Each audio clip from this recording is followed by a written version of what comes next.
Next, complete the MSA 1200, which is your Maternal Infant Health Program Maternal Risk Identifier. Now, I'm not going to go over every question on each of these forms, but I will touch on some key points, common mistakes, and some frequently asked questions. Please look at Section 1, Basics and Demographics. Clients are often reluctant to give their Social Security number. In cases as such, please just write refused in the boxes provided. When assessing the education level, check the box that includes the highest grade completed. For example, if your client completed the 11th grade, you will still need to check the box for junior high/middle school. It's helpful to write the actual grade completed in the empty space. That information will assist you when you present the case to your team and you develop the care plan. Also, at the bottom of the page, when you obtain the pre-pregnancy weight, it is useful to ask the current weight. This information will prove relevant when discussing your case as well. Please turn to page 3. At the bottom, clients often report not taking any prescription drugs. Sometimes they forget the prenatal vitamin. So if they say no, remember to ask them, are you taking a prenatal vitamin? Every teaching moment must be utilized. On page 4, under prenatal care, if your client informs you that she usually goes to the ER for health issues or problems, please encourage her to visit her doctor's office or public health clinic for non-emergency care. After completing the MSA 1200, go to the DCH 1192, the Maternal Infant Health Program Prenatal Service Assessment. Key points to note here. Always include the Medicaid number and ask if there's been any changes. For visit location, please check the box that says home. Even if you and the client agree to meet somewhere else, it's still considered a home visit. On the back of this form, you will see a place for referrals. External sources are noted here. So, for example, you wouldn't check that box and then write refer to social worker or dietitian because those are your teammates. After completion of these 3 forms, your first visit is complete. It's a good practice to schedule your next appointment while you're there in the client's home. The next form in the process is the 1193, the Maternal Plan of Care. You will be provided a template for the care plan. Please use your clinical judgment and include or exclude any other interventions as appropriate. Discuss this care plan with your team for additional input. The number of visits assigned to each clinician will be decided based on the client's plan of care. For the next 8 visits, please use DCH 1197, Professional Visit Progress Note. The note is to reflect problems identified in the plan of care.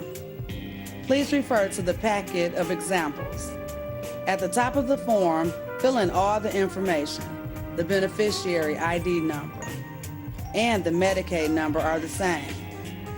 For the prenatal client, please check MSS, Maternal Support Services. On subsequent visits, remember to ask when the last doctor's appointment was and when the next appointment is scheduled. If the client is not keeping medical appointments, please find out why and intervene as appropriate. At times, based on new findings, it may be necessary to update or alter the original plan of care. For the final visit, complete DCH 1197 and DCH 1198, Maternal Discharge Summary. It is usually easier for the care coordinator to complete the DCH 1198. However, any team member can complete it. It is on this form that an account is given for the problems and needs addressed. If there are needs still unmet, please write the specifics next to the unmet need. For example, if there are preschoolers not up to date with their immunizations, and they remain not up to date after your interventions, you must state what the barriers were. It is expected that the needs and problems identified on the care plan are addressed. Now we will discuss the infant client. The forms used for the infant client are the DCH 1190, DCH 1194, DCH 1195, DCH 1196, DCH 1197, and DCH 1199. As with the prenatal client, always start with DCH 1190, the consent and authorization. Next, complete the DCH 1194, infant risk screening tool. In the upper right corner, please check yes in the box to denote referral to the maternal infant health program. Be sure to find out which HMO the client's Medicaid is associated with. And for question number 4, don't worry, you do not have to convert your baby's weight into grams. Next, complete DCH 1195, the infant initial assessment. The information on the top of this form is to be completed using the same instructions as for the DCH 1192. On page 3 of this form, you ask what immunizations have your baby received. It's useful to ask to see the infant's MICR record or their shot record from their doctor. When you assess emotional/mental stress, if your findings is that your client has had recurrent thoughts of suicide, it's necessary for you to get more information. Find out if your client is actually now at risk for harm, and if so, please do the appropriate interventions. Make sure your documentation reflects your intervention and assessment findings. After completing these forms, you are now ready to complete your care plan using the template provided. Once again, please use your clinical judgment and include or exclude any interventions as appropriate. For the next 8 visits, use DCH Form 1197, Professional Visit Progress Note. The progress note is to reflect the problems/needs as addressed on the plan of care. Please refer to the examples provided.